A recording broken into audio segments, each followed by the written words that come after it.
Great are thy virtues, doubtless best of fruits, though kept from man, and worthy to be admired, whose taste too long forborne at first to say gave elocution to the mute, and taught the tongue not made for speech to speak thy praise. Thy praise he also who forbids thy use conceals not from us, naming thee the tree of knowledge, knowledge both of good and evil. Forbids us then to taste, but his forbidding commends thee more, while it infers the good by thee communicated and our want. For good unknown sure is not had, or had and yet unknown is as not had at all. In plain then, what forbids he but to know, forbids us good, forbids us to be wise? Such prohibitions bind not. But if death bind us with after bands, what profits then our inward freedom? In the day we eat of this fair fruit, our doom is we shall die. How dies the serpent? He hath eaten and lives, and knows and speaks, and reasons and discerns, irrational till then. For us alone was death invented? Or to us denied this intellectual food, for beasts reserved? For beasts it seems. Yet that one beast which first hath tasted envies not, but brings with joy the good befallen him, author unsuspect, friendly to man, far from deceit or guile. What fear I then? Rather what know to fear under this ignorance of good and evil, of God or death, of law or penalty.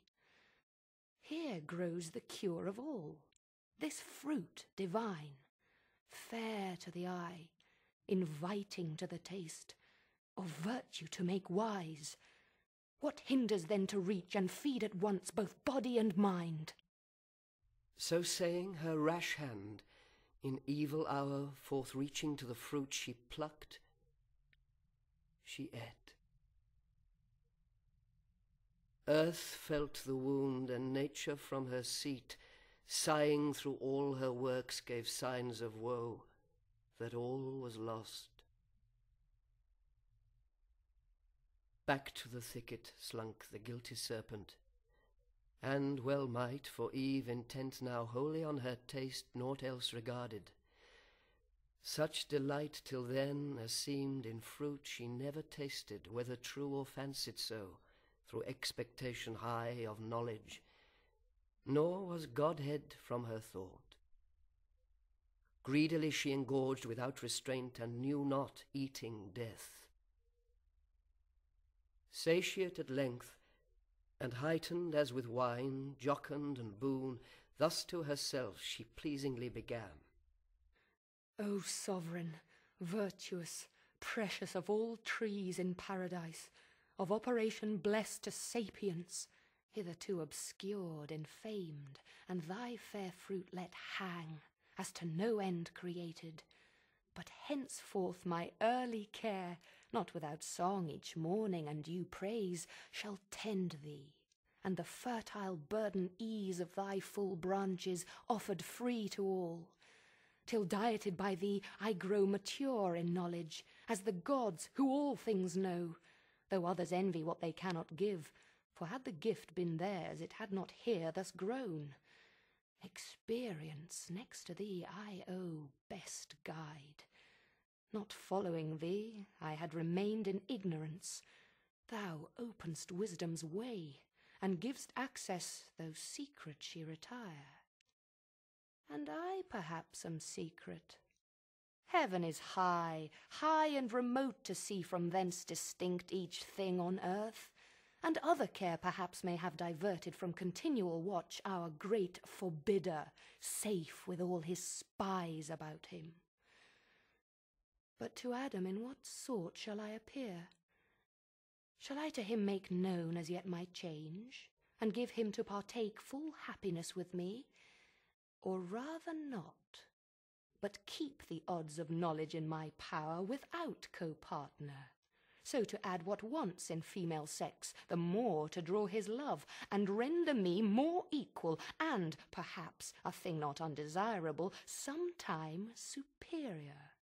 For inferior who is free? this may be well. But what if God have seen, and death ensue? Then I shall be no more, and Adam wedded to another Eve shall live with her enjoying, I extinct, a death to think. Confirmed then I resolve, Adam shall share with me in bliss or woe. So dear I love him, that with him all deaths I could endure, without him live no life.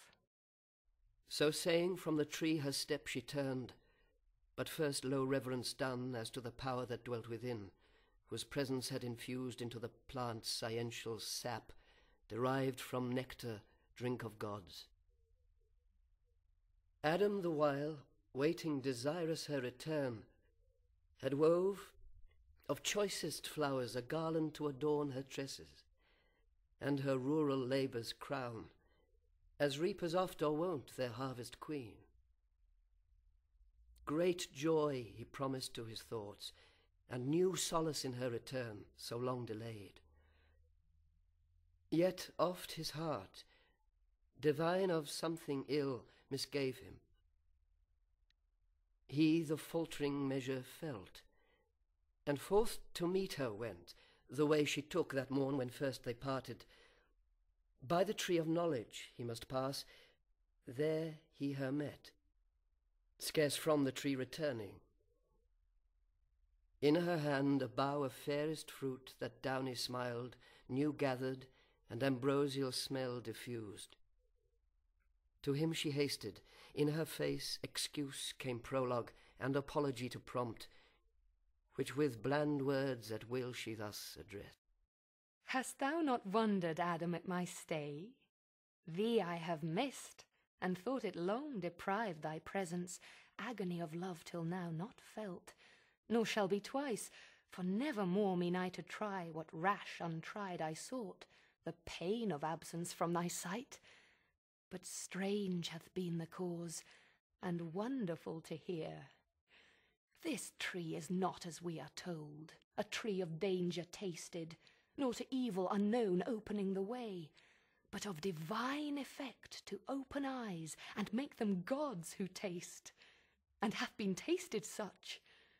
The serpent wise, or not restrained as we, or not obeying, hath eaten of the fruit, and is become not dead as we are threatened, but thenceforth endued with human voice and human sense, reasoning to admiration, and with me persuasively hath so prevailed, that I have also tasted, and have also found the effects to correspond. Opener mine eyes, dim erst, dilated spirits, ampler heart, and growing up to Godhead, which for thee chiefly I sought, without thee can despise. For bliss, as thou hast part, to me is bliss, tedious unshared with thee, and odious soon.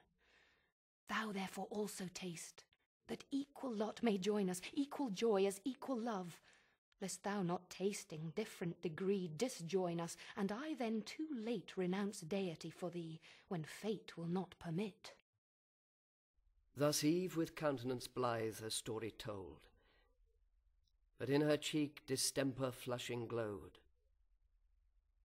On the other side, Adam, soon as he heard the fatal trespass done by Eve, amazed, astonied stood and blank, while horror chill ran through his veins and all his joints relaxed. From his slack hand the garland, wreathed for Eve, down dropped, and all the faded roses shed. Speechless he stood and pale, till thus at length, first to himself, he inward silence broke. O fairest of creation, last and best of all God's works, creature in whom excelled whatever can to sight or thought be formed, holy, divine, good,